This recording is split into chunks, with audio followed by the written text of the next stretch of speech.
ನಮ್ಮ ಜೊತೆ ಇದ್ದಾರೆ KS ಇಂಟರ್ವ್ಯೂ ಸೆಲೆಕ್ಷನ್ ಆದಂತಹ ರೆಡ್ಡಿ ಪ್ರಕಾಶ್ ಅವರು. ಒಂದು ಎಕ್ಸಾಮ್ಸಲ್ಲಿ ಟೆಸ್ಟ್ ಸೀರೀಸ್ನ ಮಹತ್ವ ಏನು ಎಷ್ಟು ಅನ್ನೋದನ್ನು ಕ್ರಿಸ್ಪಾಗಿ ಅವರು ಹೇಳ್ತಾರೆ. ಸರಿ ಹೇಳ್ದಂಗೆ ಟೆಸ್ಟ್ ಸೀರೀಸ್ ಮಹತ್ವ ತುಂಬಾ ಮುಖ್ಯ ಆದಂಥ ಒಂದು ಸ್ಟೆಪ್ ಎನಿ ಎಕ್ಸಾಮ್ ಪ್ರಿಪ್ರೇಷನಲ್ಲಿ ನಾವು ತೊಗೊಂಡ್ರೆ ಟೆಸ್ಟ್ ಸೀರೀಸ್ ಕಮ್ ಮೆಂಟರ್ಶಿಪ್.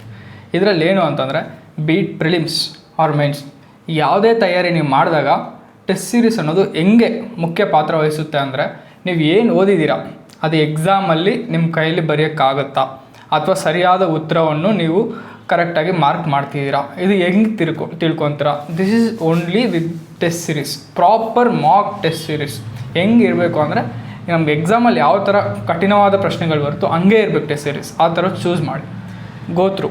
ಸ್ಟಾರ್ಟಿಂಗಲ್ಲಿ ತಪ್ಪಾಗುತ್ತೆ, ಡೋಂಟ್ ವರಿ, ಕಾನ್ಫಿಡೆಂಟ್ ಆಗಿರಿ. Build your knowledge, build your tactics.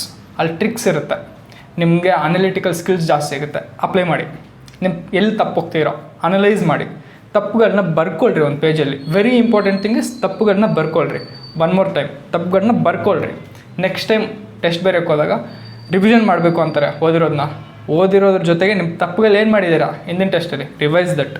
ಅದನ್ನು ಮಾಡಿದಾಗ ಆ ತಪ್ಪು ಮತ್ತೆ ಆಗಬಾರ್ದು.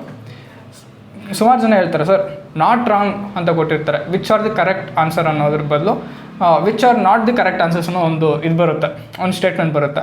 ಅದು ಸುಮಾರು ಜನ ತಪ್ಪಾಗ್ತಾರೆ. ಏನಕ್ಕೆ ತಪ್ಪಾಗ್ತಾರೆ? ಒಂದು ಸತಿ ತಪ್ಪಾದರೆ ಮತ್ತೆ ತಪ್ಪಾಗ್ತಿದ್ದಾರೆ ಅಂದರೆ ಅವರೇ ತಪ್ಪು ಕ್ವಶನಲ್ಲಿಲ್ಲ, ಪ್ರಿಪ್ರೇಷನಲ್ಲಿಲ್ಲ, ಅವರೇ ತಪ್ಪು ಮಾಡ್ತಿದ್ದಾರೆ. ಅದನ್ನು ಬರ್ಕೊಳ್ಳಿ, ಸರಿ ತಿದ್ಕೊಬೇಕು. ಮತ್ತು ಇನ್ನೊಂದೇನು ಅಂತಂದರೆ ನಿಮ್ಮ ರಿವಿಷನ್ನು ಟೆಸ್ಟ್ ಸೀರೀಸಲ್ಲಿ ಆಗುತ್ತೆ. That is also very important. One thing is not to repeat, second thing is ನಿಮ್ಮ ರಿವಿಷನ್ ಆಗುತ್ತೆ. ಮೂರನೇದು ಡಿಮ್ಯಾಂಡ್ ಡ್ರಿವನ್. ನೀವು ಎಕ್ಸಾಮಲ್ಲಿ ಬರೀತೀರಾ, ನೀವು ಓದಿರೋದೇ ಬರೆಯೋಕ್ಕಾಗತ್ತಾ? ಆಗಲತ್ತೆ. ನಾನು ಓದಿರೋದೇ ಬರೆಯೋಕ್ಕಾಗತ್ತಾ? ಆಗಲ್ಲ. ಕ್ವಶನ್ ಹೆಂಗಿದ್ರೆ ಆನ್ಸರ್ ಹಂಗೆ ಬರೀಬೇಕು.